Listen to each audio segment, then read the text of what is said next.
The flutterings of a dying swan. Once again, Meghan Markle is doing her best to try and overshadow King Charles and Catherine. This comes as Prince William expresses fury behind the scenes, as both his brother and his father made a bid to sabotage his official visit to Brazil. So let me take you through this. Meghan Markle has now unveiled the date of her latest Netflix series. And guess what? Surprise, surprise. With Love, Meghan will air on Netflix the holiday celebration on December the 3rd, which is the exact date that the King and Queen Camilla will welcome the President of Germany for a state visit at Windsor Castle. But what was very crafty is that Catherine, the Princess of Wales, waited until after Meghan's announcement of her date to reveal that her Together at Christmas Carols service will return to Westminster Abbey on Friday, December 5th, 2 days after Meghan's release, with the theme of celebrating love in all its forms. And of course, this is a true star-studded but classy event that will include performances and readings by Kate Winslet, Chiwetel Ejiofor, Hannah Waddington, and Dan Smith. But there's still utter fury. Fantastic. Elon Musk posted, not just coinciding with the state visit, Meghan's holiday special will air just before Catherine's Christmas concert. Of course it will. Is there anyone on earth more jealous or more vindictive?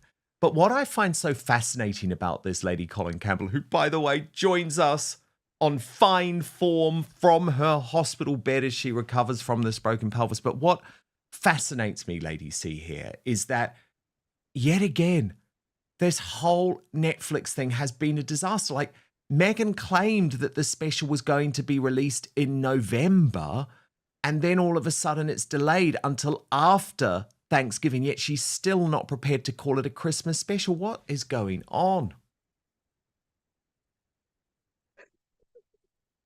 The flutterings of a dying swan. I think the flutterings of a dying swan.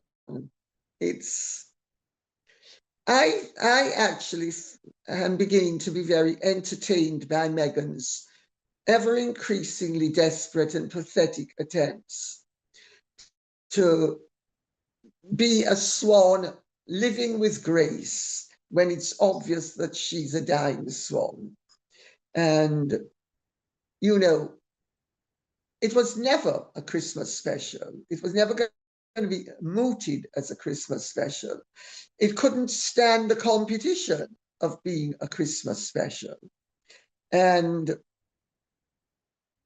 I think she's thrashing around yet again, trying to come up with some version of how she has converted failure into success.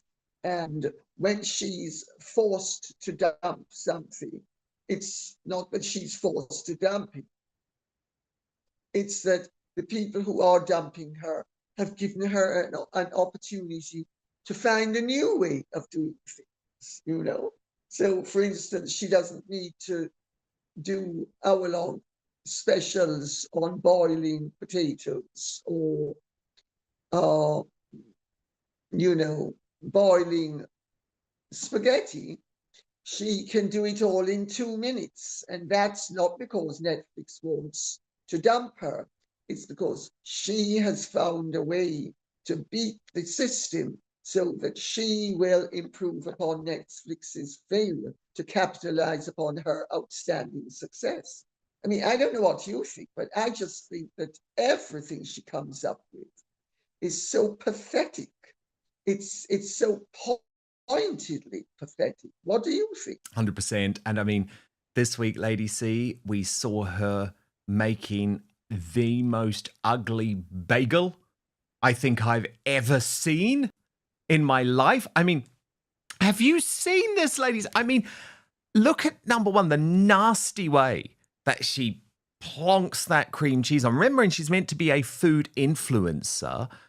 And then it's fruit and it's jam and I mean, people have actually said to me, Lady C, if this is what she feeds those poor children, then God help them. But I mean, If she honestly believes that this is going to turn her into a food influencer, I just think she's delusional. She is delusional, Dan.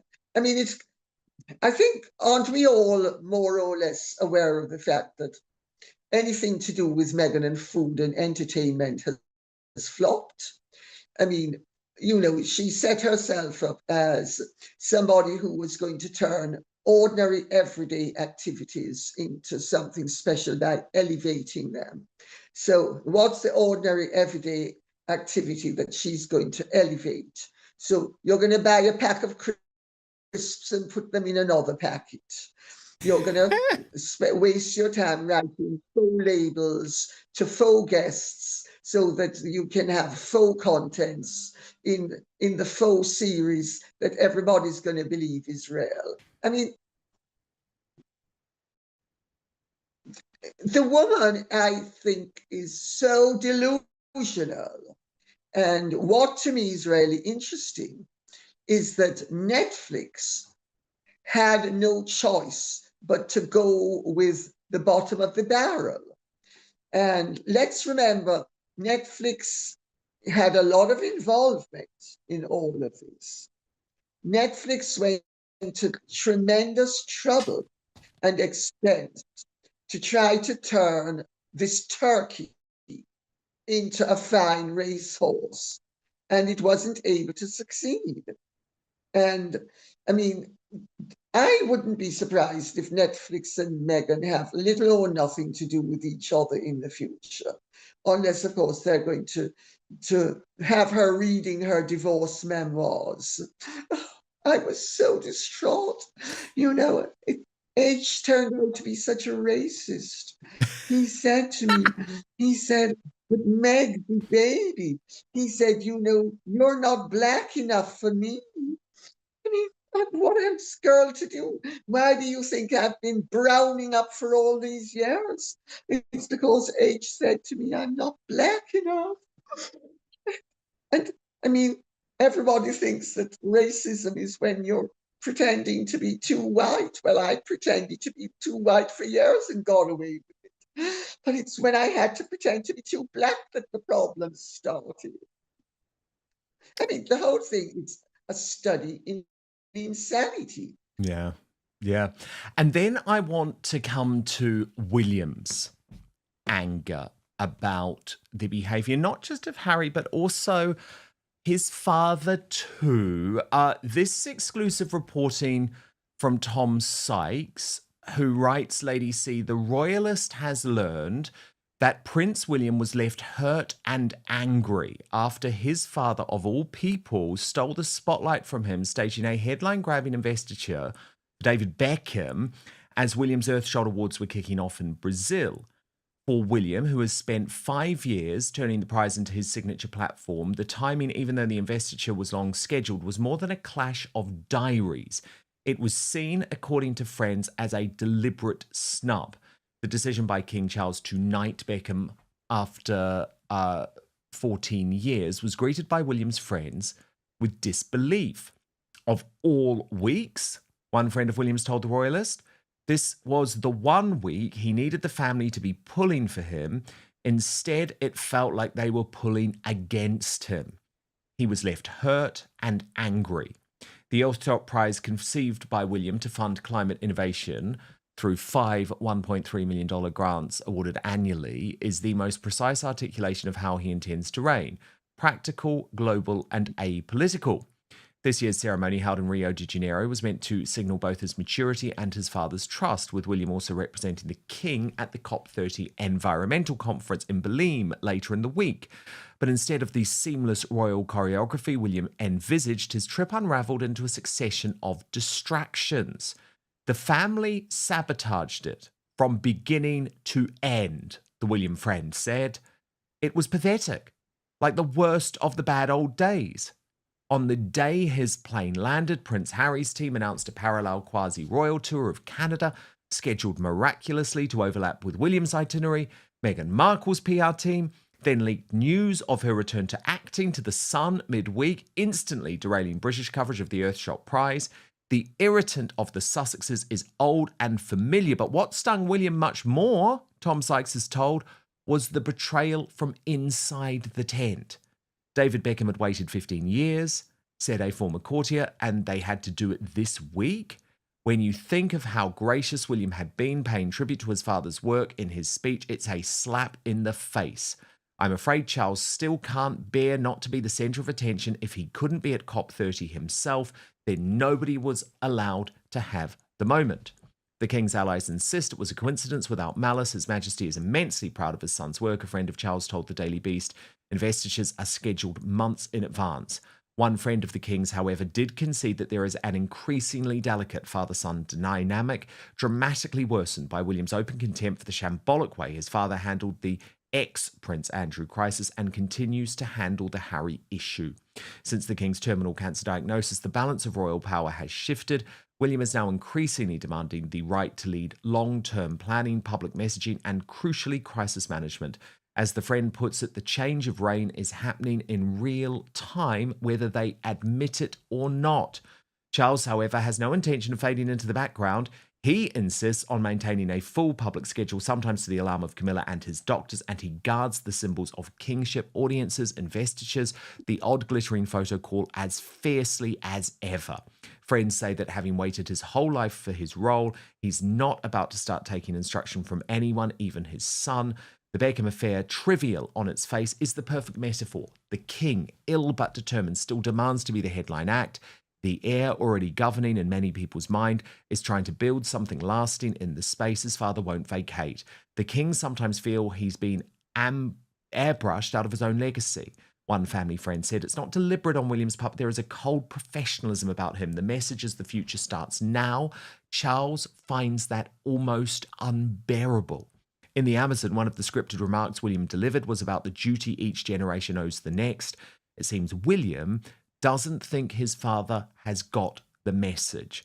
So, Lady C, how do you feel about this briefing? The fact that, yes, it was terrible what Harry and Meghan did, but you sort of expect it from them. They are so far down in the gutter.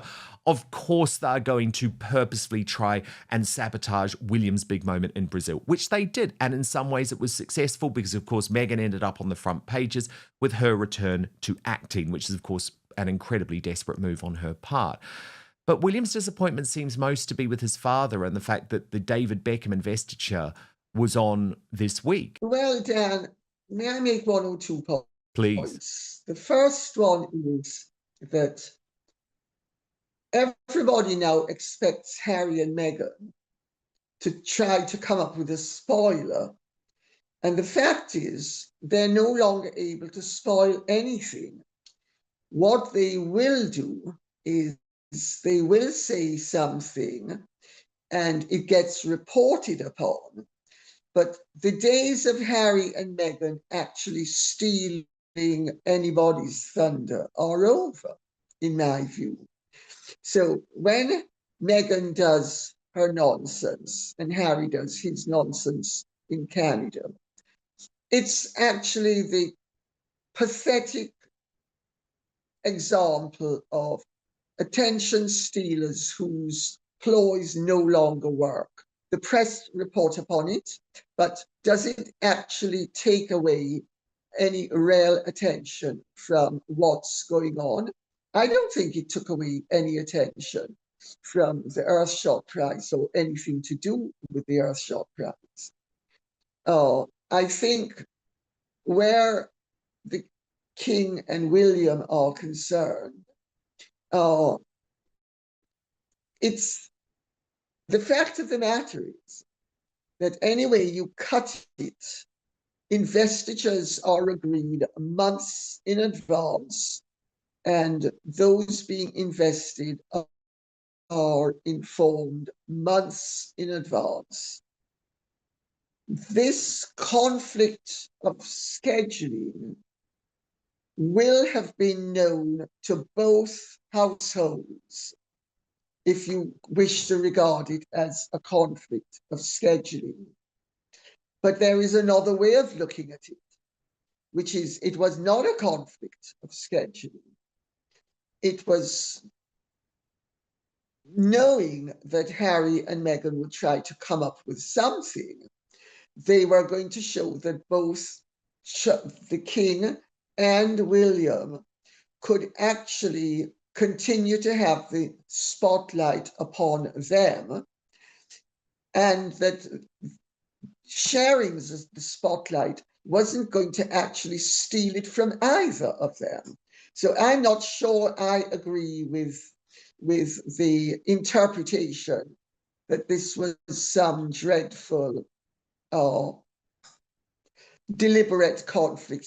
And I also get where Tom is coming from in terms of William's professionalism and William's, shall we say, dispassionate exactitude. Let's put it that way. Yes. And Charles' rather more sentimental approach to things. But William is now a part of a soft regency, in much the same way that Charles was with the late Queen. And they are rubbing along, in my view, rather more happily and effectively than they are being given credit for. Of course, there is always room for speculation, and there's room for the enjoyment of conflict. But is that going to actually affect the basics of the relationship? Charles knows William is really in the wings, ready, increasingly available for being on the stage full time. Charles did this with the Queen for the last 10 years of her reign.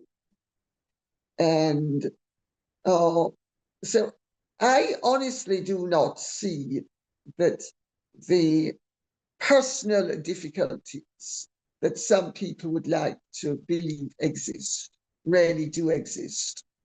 And I also do not think that in this instance that Charles set out to make the point that he is king, he is knighting Sir David Beckham, he is demanding his half hour in the limelight, and he is not relegating.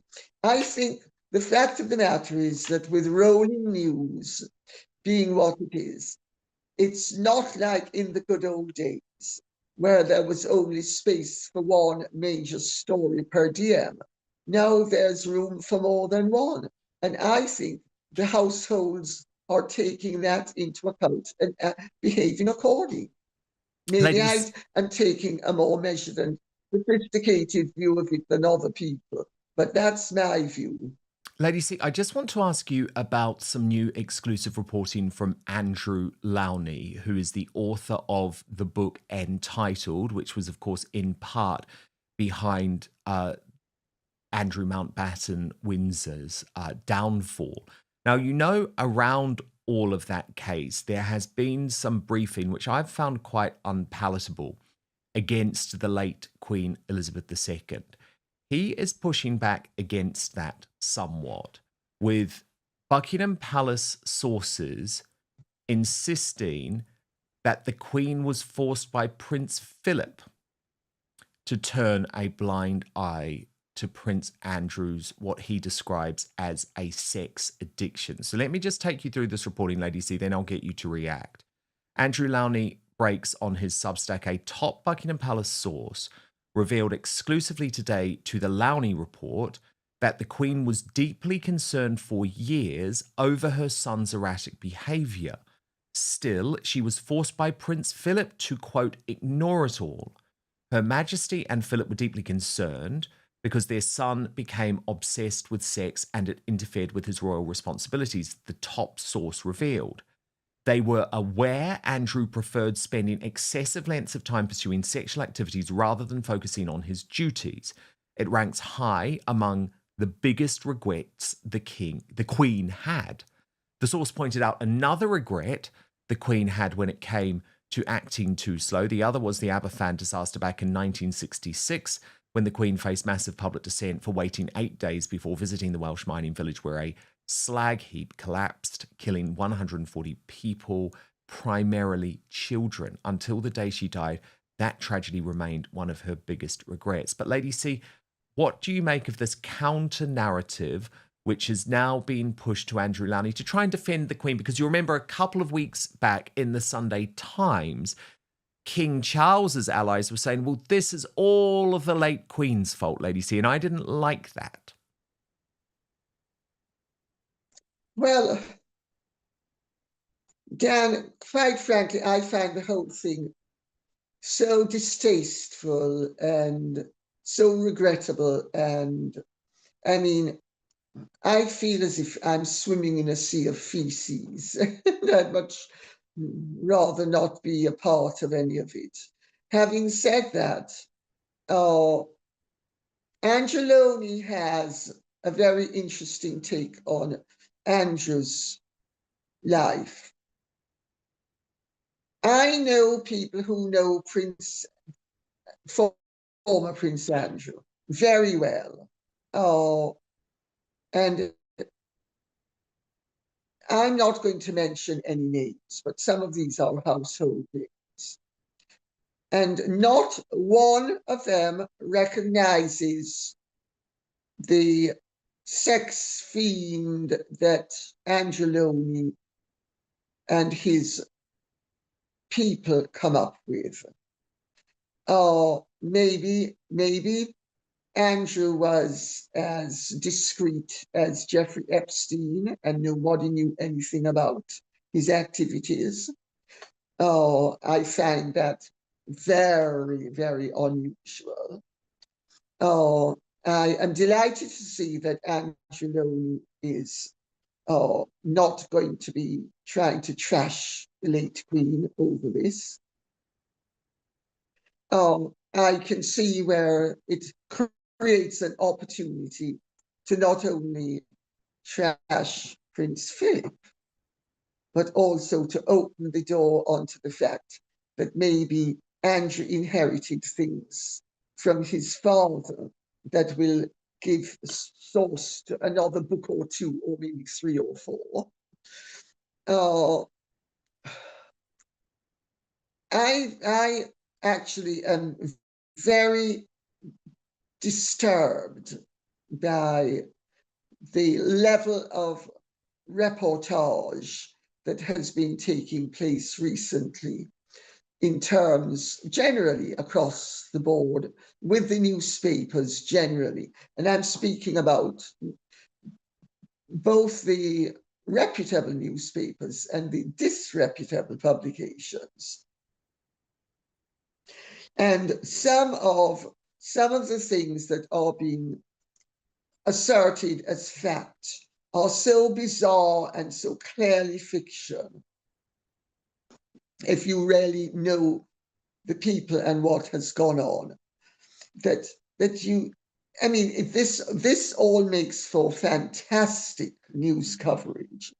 It's certainly a winning opportunity for people who want to write books to make great fortunes at the same time, and maybe even establish their reputations as Don Quixotes of not of La Mancha, but of London. And no, I mean,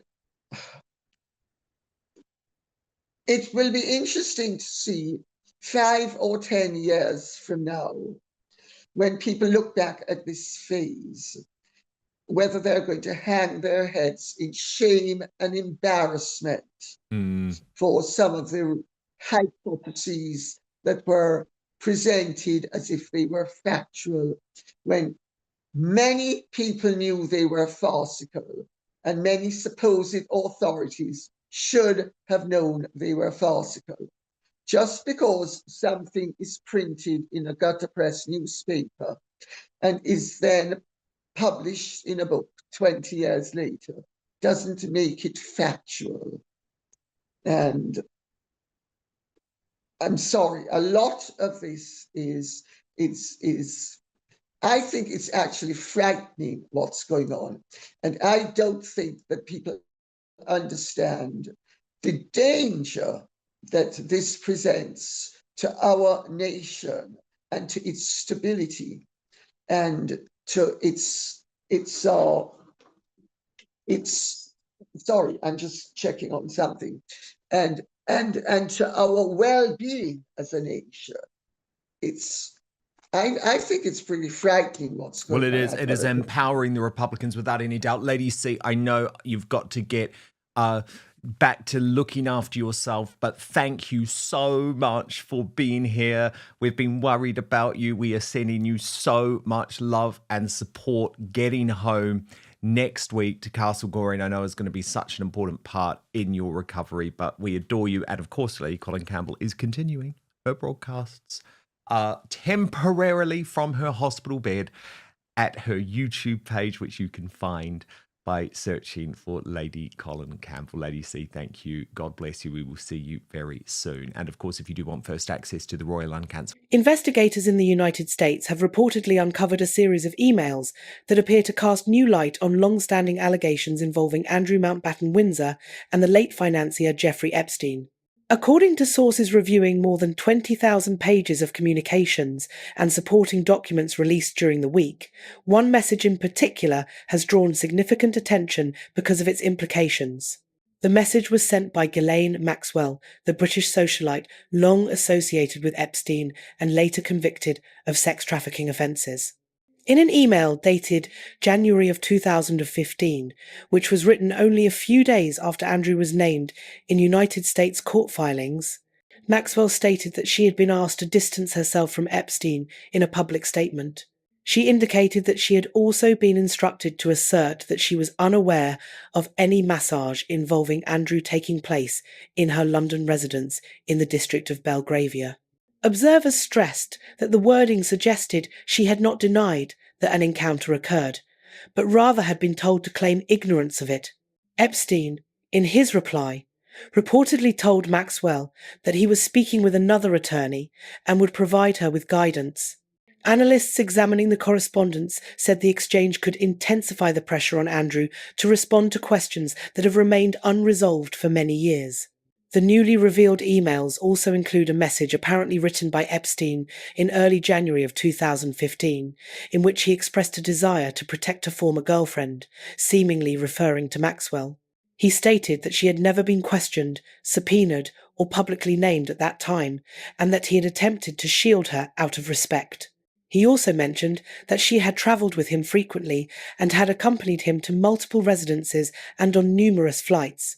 The allegations date back to 2001, when Virginia Giuffre asserted that she had been trafficked by Epstein at the age of 17 and compelled to engage in sexual activity with Andrew at Maxwell's London home. Giuffre also claimed that similar encounters took place at Epstein's residence in New York and on his private island, Little St. James, located in the United States Virgin Islands. Giuffre, who died by suicide earlier in the year at her home in Australia, had also claimed that the word massage was frequently used as a coded reference for sex within Epstein's circle. Her statements, combined with the recently examined emails, have led investigators to re-evaluate the significance of that terminology. The allegations date back to 2001, when Virginia Giuffre asserted that she had been trafficked by Epstein at the age of 17 and compelled to engage in sexual activity with Andrew at Maxwell's London home. Giuffre also claimed that similar encounters took place at Epstein's residence in New York and on his private island, Little St. James, located in the United States Virgin Islands.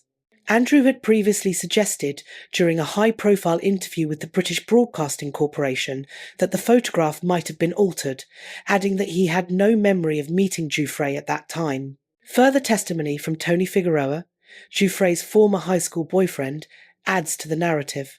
Figueroa has said that Giuffre showed him the photograph when she returned from London and told him that she had spent time with Andrew and Epstein. He explained that she had described the interaction as involving massages, a term that he later understood to be a euphemism for sexual activity inside Epstein's social environment.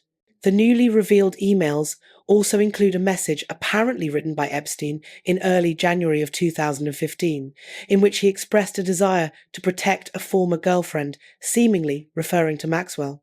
He stated that she had never been questioned, subpoenaed, or publicly named at that time, and that he had attempted to shield her out of respect. He also mentioned that she had travelled with him frequently and had accompanied him to multiple residences and on numerous flights. The allegations date back to 2001, when Virginia Giuffre asserted that she had been trafficked by Epstein at the age of 17 and compelled to engage in sexual activity with Andrew at Maxwell's London home. Giuffre also claimed that similar encounters took place at Epstein's residence in New York and on his private island, Little St. James, located in the United States Virgin Islands. Another portion of the released material includes correspondence from Epstein in the year 2011.